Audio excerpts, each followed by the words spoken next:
The corporate tower's emergency stairwell echoed with Daniel Torres's footsteps as he hauled his cleaning cart up to the 40th floor. The elevator was broken again. Scheduled maintenance, they said, though Daniel suspected it was budget cuts. At 31, working nights as a janitor while raising his 5-year-old daughter Emma alone, he'd learned that scheduled maintenance usually meant, "We'll fix it when we can afford to." It was 11 p.m. on a Friday. The building should have been empty except for security and the cleaning crew. Daniel had this routine down. Start at the top, work his way down, be home by 6 a.m. to get Emma ready for kindergarten. He pushed through the door to the executive floor, immediately noticing something wrong. Lights were still on in the corner office, the CEO's office. Christine Park, the 34-year-old tech billionaire who'd built Datafront from a college startup to a Fortune 500 company. Daniel had seen her maybe 3 times in 2 years, always from a distance, always moving fast, always surrounded by assistants. The door was slightly ajar. Protocol said Daniel should come back later, but something made him pause. A sound, not quite right. Gasping, choking. He pushed the door open wider. "Ms. Park, I'm sorry to—" Christine Park was on the floor behind her desk, clutching her throat, her face turning blue. Her eyes were wide with terror, her lips moving but no sound coming out. An EpiPen lay on the desk, just out of reach. Anaphylactic shock. Severe allergic reaction. Daniel had been trained in CPR and first aid after Emma was born. A single parent's paranoia about being prepared for emergencies. He ran to her side. "Can't breathe? Allergic reaction?" Christine nodded frantically, still clawing at her throat. Daniel grabbed the EpiPen from the desk, pulled off the cap, and jammed it into her thigh through her slacks. The auto-injector clicked. He held it for 10 seconds, the way he'd been trained, then pulled it out. Come on, he muttered. Christine was still struggling, her airway too constricted. The epinephrine would take precious minutes to work, minutes she might not have. Daniel made a split-second decision. Her airway was closed, but if he could get air past the swelling... He tilted her head back, pinched her nose, and pressed his mouth to hers, breathing hard and steady, rescue breaths, forcing air into her lungs past the constriction. 1 breath, 2, 3. Christine's chest rose and fell with each breath he gave her. 10 seconds, 20, 30. Finally, Christine gasped, a horrible wheezing sound, but air. She was getting air. The epinephrine was kicking in, opening her airway, reversing the reaction. Daniel pulled back, still supporting her. "Stay calm. Breathe slowly. You're okay. You're going to be okay." Christine's color was returning, the blue fading to pale pink. She was breathing on her own now, harsh and ragged, but breathing. Her eyes found his. Dark brown, wide with shock and gratitude, and something else he couldn't name. "I'm calling 911, Daniel said, reaching for her desk phone. She grabbed his wrist weakly. "Already did," she wheezed. "Auto alert, when I used—" "Panic button." She gestured weakly at her smart watch. "Ambulance coming." What happened? Client brought chocolate. Didn't tell them. Severe peanut allergy. Her breathing was easier now, but still labored. 8-1. Reaction started. Couldn't reach. EpiPen. "You're okay now, just keep breathing." They stayed there on the floor, Christine leaning against her desk, Daniel kneeling beside her until they heard sirens approaching. EMTs arrived minutes later, along with building security and, within 20 minutes, what seemed like half her executive team, all summoned by the emergency alert system. The EMTs checked Christine over, started an IV, prepared to transport her for observation. As they loaded her onto the stretcher, she looked back at Daniel. "You," she whispered. "What's your name?" "Daniel Torres, ma'am, night custodian." "You saved my life." "I just did what anyone would." "No." Her voice was stronger now. "Most people would have panicked. You didn't. You knew exactly what to do." Her eyes held his. "Thank you." Then they were wheeling her out, and Daniel was left standing in the office with security guards asking him questions. executive assistants appearing from nowhere, everyone suddenly very interested in the night janitor who'd given their CEO mouth to mouth. Daniel expected nothing to come of it. He'd helped someone having a medical emergency. End of story. He went home that morning, hugged Emma extra tight, and tried not to think about how close he'd come to watching someone die. On Monday evening, when he arrived for his shift, his supervisor pulled him aside. "Torres, Ms. Park wants to see you, top floor now." Daniel's stomach dropped. "I didn't do anything wrong. She just wants to thank you properly. Go." The executive floor looked different during business hours, full of people humming with activity. A personal assistant met him at the elevator and escorted him to Christine's office. She was behind her desk, looking composed and professional in a navy suit, though Daniel noticed the medical alert bracelet on her wrist that hadn't been there before. "Mr. Torres, thank you for coming." She stood, extending her hand. "Please, sit." Daniel sat awkwardly in the chair across from her massive desk, very aware of his janitor's uniform in this space of power suits and glass walls. "How are you feeling?" he asked. "Alive, thanks to you." Christine's smile was genuine. "The doctor said I was minutes away from complete airway closure. If you hadn't acted when you did—" She didn't finish. "I've been thinking about how to properly thank you." "That's not necessary." "It absolutely is. Daniel, may I call you Daniel?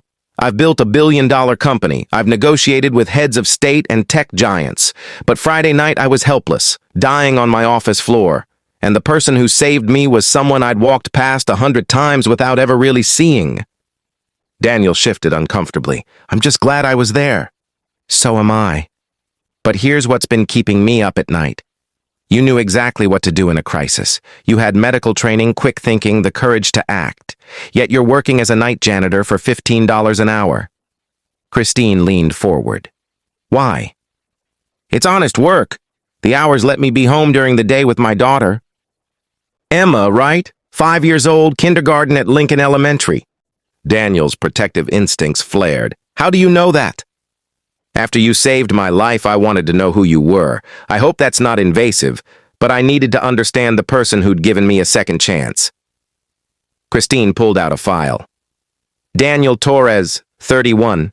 Paramedic training, firefighter certification. You were 2 months away from completing fire academy when your wife died in childbirth.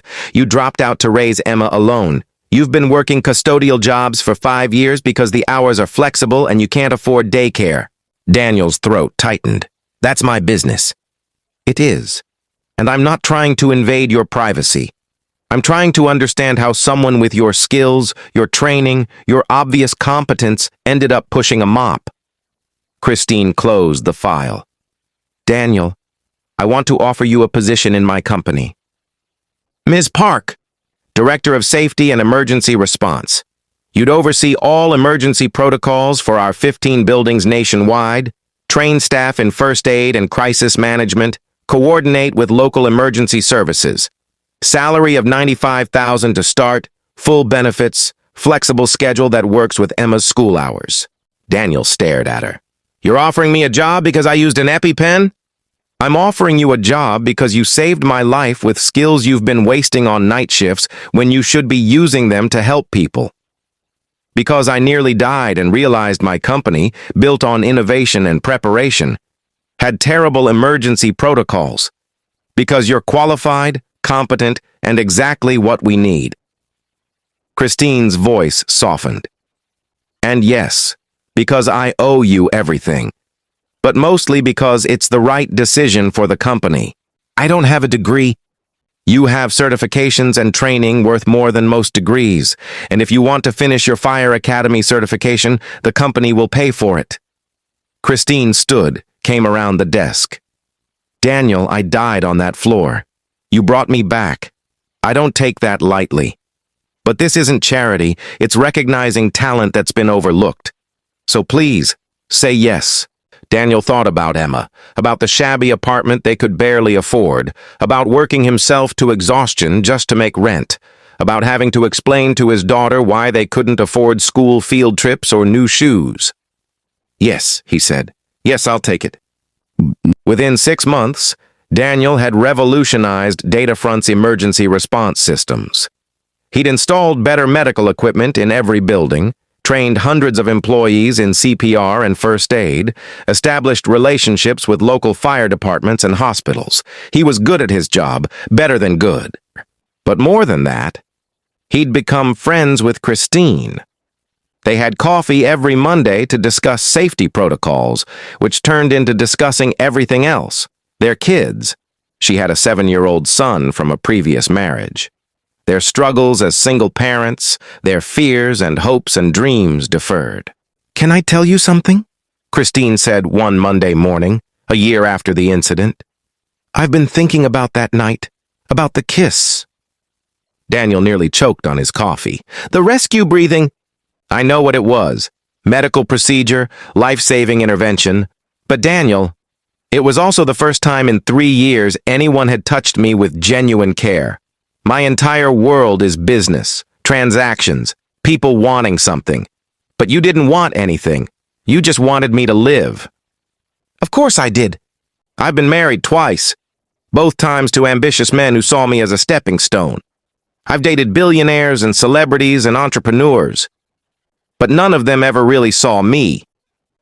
Christine's eyes met his. "You saw me dying on a floor and didn't see a billionaire or a CEO. You just saw a person who needed help. Do you know how rare that is?" Daniel's heart was hammering. "Christine!" "I know this is complicated. I know I'm your boss, technically. I know the power dynamics are weird, but I can't stop thinking about you. About us. About what it would be like to build something real with someone who sees past the money and the title to the actual person underneath. I'm a single dad living paycheck to paycheck. You were. Now you're a skilled professional with a career trajectory that could take you anywhere you want to go. And I don't care about the money difference, Daniel. I care that when I'm with you, I feel like myself. Not CEO Christine Park, not the billionaire, not the brand, just Christine, the woman who nearly died and got a second chance and wants to spend it with someone real." Daniel thought about the kiss that had saved her life, mouth to mouth, breath to breath, his air becoming hers. How intimate that had been, how terrifying and beautiful. "Emma comes first," he said quietly. "Always. I wouldn't have it any other way. My son, Jason, comes first for me, too. So if we do this, we do it carefully. We do it right. We put our kids first and build something that lasts."